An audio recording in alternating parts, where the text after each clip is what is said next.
It's time for annual mandatory education modules, every nurse's favorite time of year, which means it's also time for employers to take advantage of employees, to lie, to steal your money, to generally engage in fuckery as they do. And so, one of the questions that I get all the time is, my employer is telling me I don't have to be paid for this. It's not paid time. That's not true. They are legally obligated to pay you for training that is required for your job. The criteria for this is pretty straightforward. It has to be involuntary training, meaning it's mandatory or required, which these annual mandatories by name and definition are, right?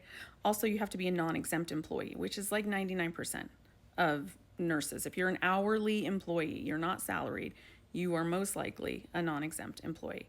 And then it also has to, quote, benefit the employer, meaning it's in the company's best interest that you are trained in this, that you demonstrate competency and knowledge in this.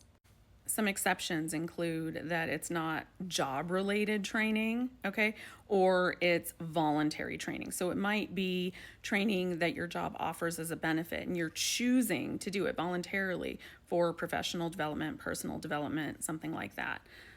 But it's not required. Okay, and here's one caveat. They don't always have to pay you at your regular hourly rate, which sucks, right? Admittedly. And if your employer is one of these that do that, that's a red flag, in my opinion. But yeah, legally, they can pay you at the federal minimum wage. The Fair Labor Standards Act is very straightforward and clear on this. It says for non-exempt employees, again, hourly employees, time spent on required training is considered work and must be paid. And that is federal law, okay? So let's get into some of the fuckery, because the number one thing is policy says that we don't have to pay you for this. Hear me when I say, for the 10 millionth time, no employer policy overrides law. No employer policy overrides law.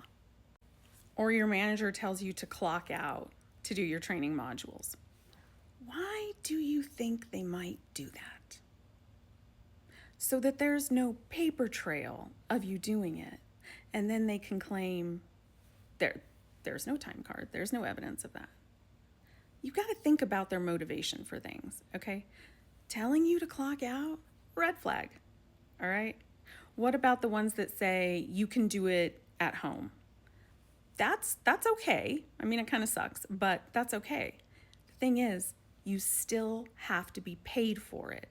So you need to be keeping very close track of all of your time spent doing that at home. What about the ones that say you have to come in on your day off and complete it at work on site? Sucks, but that's allowable, okay? And you have to get paid for it. What about the ones that say there's a cap on it, like per policy, we only pay for 3 hours because it shouldn't take you longer than that, but you know it's going to take you 6 hours to complete. Well, you need to have your paper trail to be able to prove how long it took you, okay? So if you're doing it at work clocked in, maybe you're staying late to do it, clock out after the end of your shift, clock back in under the educational code, right? So you can track that. If you're doing it at home, I'd be taking a screenshot or something of the time when I started and then when I ended. I would be keeping very close track. Like, this module took from 8:17 to 8:28. I mean, it's a pain in the ass, but why are you working for free? No nurse should ever be working for free. Keep a paper trail. Keep very close track of it. So when they try to bully you, retaliate against you by saying, well, it's just your poor time management. Everyone else can get it done in 3 hours. Why is it taking you 6 hours? You're going to have a paper trail documenting that, right? And you're going to call it what it is. That is retaliation. I am legally obligated to be paid for my time. This is required for my job. Okay? You want to create the paper trail, like I said, with timestamps and everything else, but also summary emails, have these conversations in writing whenever possible. So when they say, like, no, we don't have to pay you for that, send that summary email. When they say it's our policy, get a copy of the policy. Again, it does not override law, but you're creating your paper trail. Get a copy of their illegal policy and get copies of your time cards when they're not paying you. So if they're still not paying you, what do? Well, if you're in a union, it's probably addressed in your CBA, so go to your union. If you're not, report it to your state labor board. And incidentally, all of the reporting links, all of them, are conveniently right there on my website for you. I set this up as a tool for everybody to make it easy so you didn't have to go through all the guessing games that I went through for years. nurseerica.com, okay? But report it to your state labor board. Why are y'all not reporting this? That is the reason they get away with it. And if enough of you have the balls to do the right thing, because nurses should never work for free, that's a class action lawsuit. If they're refusing to pay you, report it to your state labor board. Make sure you have your paper trail and everything that I talked about. They get away with it because, just like I say about everything else, they know 99.9% of nurses are not going to have the courage to report it.